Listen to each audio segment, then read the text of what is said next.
తాకట్టులో ఉన్న బంగారాన్ని విడిపించి ఆ రోజు ఆన్లైన్ రేటుకే మేము కొంటాం. Sharma gold company. నమస్తే రమగారు. నమస్తే రమగారు, పూజ చేస్తాం కదా, పూజలో ఏది ముందు చేయాలి అంటే స్వామివారికి నైవేద్యం పెడతాం, పువ్వులు పెడతాం, ధూపం వేస్తాం.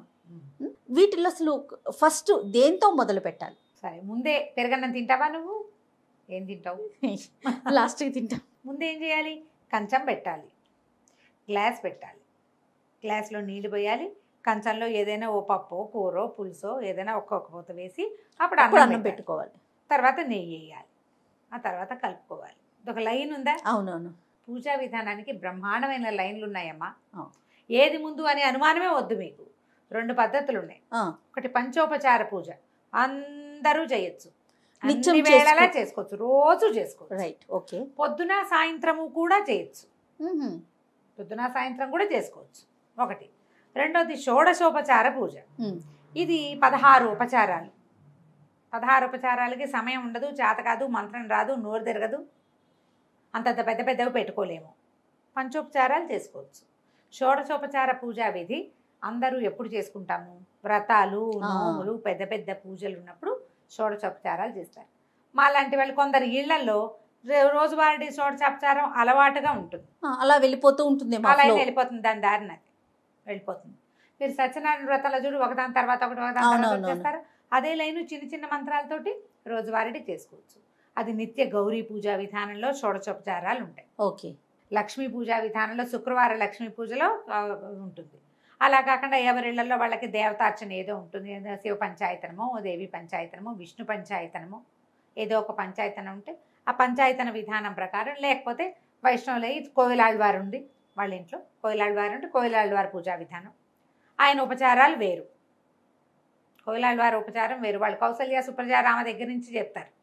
పొద్దున్న కవాటం తలుపు తీయటం, దాన్ని ఏమంటారు, మన సుప్రభాత సేవ దగ్గర నుంచి మొదలు పెడతారు కోవిలాళ్వార్లు.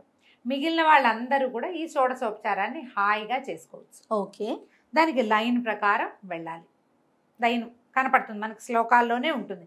ఏది ముందు ఏది వెనక అన్న అనుమానం మీకు అక్కడనే లేదు. పంచోపచారాలు అనుకో ఎవరైనా చేసుకోవచ్చు. పంచోపచారాలు ఒకసారి చెప్పుకుందామా? గంధము, మొదట స్వామివారికి ఏదైనా పటం ఉంటే పటం తుడిచి బొట్టు పెట్టడం. గంధ పరికల్పన అనేది ఒక విశేషమైన సేవ. దానికి ఏం చేయాలి? మామూలుగా మనం బొట్టు పెట్టాలనుకో, ఒక ఫోటోకో ఒక విగ్రహానికో ఒట్టిగా కుంకుమ మనుషులకు పెట్టినట్టు పెట్టాం. కొంచెం గంధంలో ఒక చుక్క నీరు పోసి తిప్పి గంధం అంటించి దాని మీద కుంకుమ పెడితే కరెక్ట్గా కూర్చుంటుంది. గంధ పరికల్పన, బొట్టు పెట్టడం, గంధం సమర్పించడం. లేదా ఆల్రెడీ బొట్టు ఉన్నది ఇది ఉంటే పుష్పాన్ని, ఒక పువ్వుని గంధంలో అద్ది దాన్ని ఇట్లా సమర్పించడం, అలా కూడా చేయొచ్చు. బొట్టులాగాను పెట్టచ్చు, పాదాల చెంత సమర్పించవచ్చు. తర్వాత పువ్వులతో అలంకారం చేయటం. ధూపము, దీపము. ధూపం వేయటం ముందు అగరత్తలపై వెలిగించాలా, ముందు దీపం వెలిగించాలా అనేది ఒక పెద్ద ప్రశ్నగా ఉంటుంది. ధూప దీపాలు. ఓకే. అగరత్తులు దీపం వెలిగిస్తాము, దీపం వెలిగించుకొని ఆ దీపంతో అగరత్తులు వెలిగిస్తారు. అగరబత్తులు ధూపం చూపించాక అప్పుడు దీపం సమర్పయామి అంటాం. ధూప దీపాలు. తర్వాత నైవేద్యం. నీ దగ్గర ఏ పండు ఉంటే పండు, బెల్లం ముక్క ఉంటే బెల్లం ముక్క, పంచదార ఉంటే పంచదార, పటిక బెల్లం ఉంటే పటిక బెల్లం. ఇంకేదైనా విశేషంగా చేసావు అది. పాలు. పొద్దున్నే మనం పాలు కాచుకుంటాం కదా, పాలు కాయగానే నువ్వు స్నానం చేయకపోయినా పర్వాలేదమ్మా, స్నానం చేయకుండా ఎలా పెడతాము లాంటి అనుమానాలు పెట్టుకోబోకండి. సూక్ష్మంలో మోక్షం. అసలు భగవంతుడికంటూ ఒక క్రియ విధిగా నియమంగా చేయండి చాలు. పాలు కాసేటప్పుడు పొద్దున్నే స్టవ్ మీద పాలు కాచుకుంటాం. దీనికి విధానాలు, మనం ఎట్లాంటి అలవాట్లు ఉండాలి మనకి? రాత్రి అంట్లు గిన్నెలన్నీ సింకులోనో పెరట్లోనో పడేసుకోవాలి. స్టవ్ గట్టు శుభ్రంగా తుడిచేసుకోవాలి, స్టవ్ కడిగేసుకోవాలి. పొద్దున్న లేవగానే పళ్ళుతోకొచ్చి స్టవ్ మీద పాలు పెడతావు, పాలు పెట్టావు, స్నానం చేసి పెడతావో చేయకుండా పెడతావో నీ చేత వచ్చినట్టు పెట్టుకో. ఒక దేవుడి కోసం ఒక గిన్నో గ్లాసో రోజువారీ మనం ఎంగిల్ చేసేది, రోజు మనం టీ తాగేది కాకుండా దేవుడికని ప్రత్యేకంగా ఒక కప్పు పెట్టు. దానికి ఒక నిర్ణీత స్థానం ఒకటి పెట్టుకో గట్టు మీద. ఇక దాన్ని ముట్టుకోవు, కదపవు. నువ్వు స్నానం చేసేదాకా దాన్ని ముట్టుకునే పని లేదు. రాత్రి తోము అక్కడ పెట్టు, లేదా పొద్దున్న లేవగానే తోమి శుభ్రంగా తుడిచేసి తడి లేకుండా అక్కడ పెట్టు. ఈ వేడివేడి పాలు పొంగినాయిగా, పొంగిన పాలని ఎత్తి ఆ గిన్నెలో పోయి ఈ మిగిలిన పాలు నీ దారిని వాడుకో. తొలి పాలు తీసి పక్క పెట్టావు దేవుడికి. నువ్వు ఈ నియమం అలవరుచుకోండి దేవుడి కోసం. మీరు వాడేసుకున్న దాంట్లో నుంచి పాలు పెట్టద్దు. మీ శ్రద్ధ, దీన్ని ఏమంటాం మనం, ఎందుకు పెట్టకూడదు, అది ఎంగిలా అని నువ్వు ప్రశ్నించకూడదు. శ్రద్ధ, నీ శ్రద్ధ నువ్వు చూపించవలసింది అది. నీ కోసం తెల్లవారి నిద్ర లేవగానే 9ంటికి చేసే పూజ కోసం 6ంటికి నిద్ర లేచిన వాడు కూడా 9 పూజకి నైవేద్యానికి పాలు కావాలి అని ఊహొంది చూసావా? దాని మీద నీకు నియమం ఉంది చూడు. ఎవ్రీడే నువ్వు అలాగే చేస్తావు, మీ ఆయనకి అదే నేర్పిస్తావు, మీ అత్తగారు ఉంటే ఆవిడ అదే చేస్తుంది, నీ పిల్లలు పాలు కాస్తే వాడు కూడా అదే చేస్తాడు. నువ్వు ఎన్ని తరాలని సెట్ చేసావు, ఎన్ని తరాల శ్రద్ధని భగవంతుని ఎందుకు సమర్పించావు, అది ఇంపార్టెంట్. పక్కన పెట్టు. ఎంత చక్కగా ఉందో రమ్మగారు ఆలోచన విధానం, చేస్తే సరిపోతుంది. చాలా బాగుందండి. ఇదే ఇప్పుడు నీకు అదేదో చేయాలనుకోవద్దమ్మా. నేను ప్రతిసారి చెప్తా, నువ్వు బ్రహ్మాండం పగలగొట్టి వజ్రాలు తీసుకొచ్చి పోసినా భగవంతుడు అదే చూస్తాడు, నీ యందు శ్రద్ధ ఉందా లేదా అని. నువ్వు చిన్న చింతగింజ దొరికింది తీసుకొచ్చి నీకోసం తెచ్చా అని చూపించావనుకో, నీ శ్రద్ధే కావాలి. నువ్వు మణులు మాణిక్యాలు ఏం పెట్టావు, నువ్వు ఇంత నైవేద్యం ఉండేవా, అది అసలు ఆలోచనే లేదు, అది కరెక్ట్ కాదు. నీ యొక్క శ్రద్ధ, నువ్వు దానికోసం ఎలాంటి సమయం పెట్టావు, ఎంత ఆసక్తిని కలిగి ఉన్నావు, అది నువ్వు నోటితో చెప్తే, నువ్వు క్రియ చూపిస్తే నువ్వు కాదు, చేస్తే నువ్వు అక్కడ చూపించకుండా ఉండలేవు. ఆయన చూస్తాడు నిన్ను. ఇది అలవాటు చేసుకోండి హాయిగా. షోడశోపచారాలు చేయలేకపోతే పంచోపచారాలు చేయండి రోజు. ఎంత సింపుల్.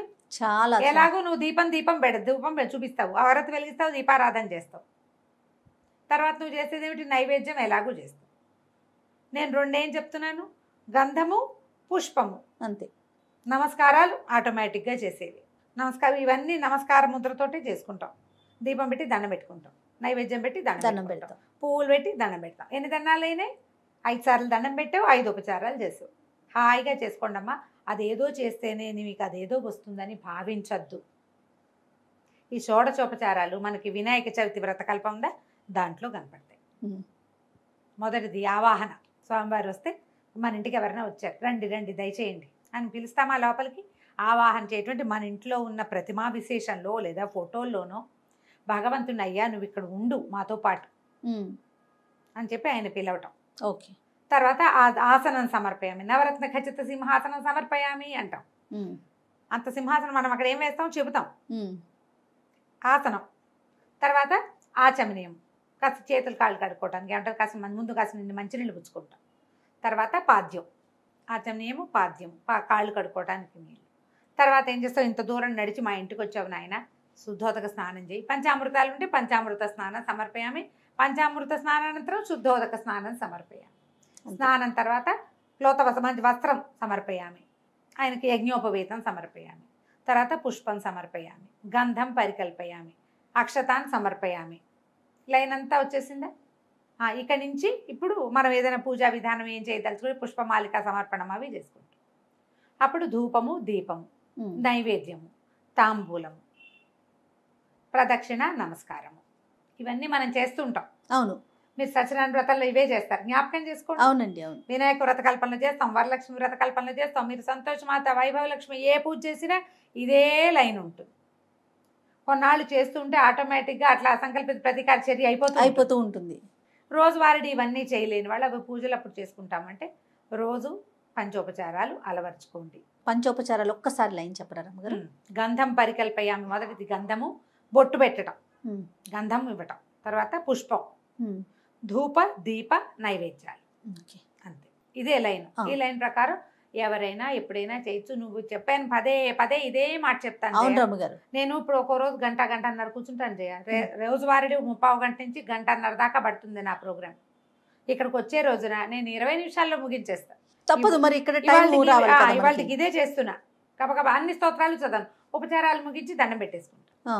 బోల్డన్ స్తోత్రాలు ఆయనకి ఈయనకి జగన్నాథ అష్టకాలు అవన్నీ చదవను, వచ్చేస్తా. కుదిరినాడు చేస్తావు. కానీ ఉపచారాలు మనకు లేదా పెద్దవు 16 ఉపచారాలకు కూడా కుదరదు. తెల్లవారుజామున ప్రయాణం 5 ఉపచారాలు చేసి నమస్కారం చేసుకుంటాం. అది చేయలేదు కాబట్టి ఇది అయిందని అనుకోవద్దు. మీకు అలాంటి భయాలు ఉంటే నేను ఒక పాయింట్ చెప్తాను. నాకు కూడా ఉంటుంది జయ, ఆ భయం ఉంటుంది రమ్మగారు. ఉంటుంది, చెప్తున్నాక కించగా ఉంటుంది. ఏమీ చేయకుండా వచ్చేసామని భయం, ఏదో కొంప మునుగుతుందని కాదు, చేయలేదే.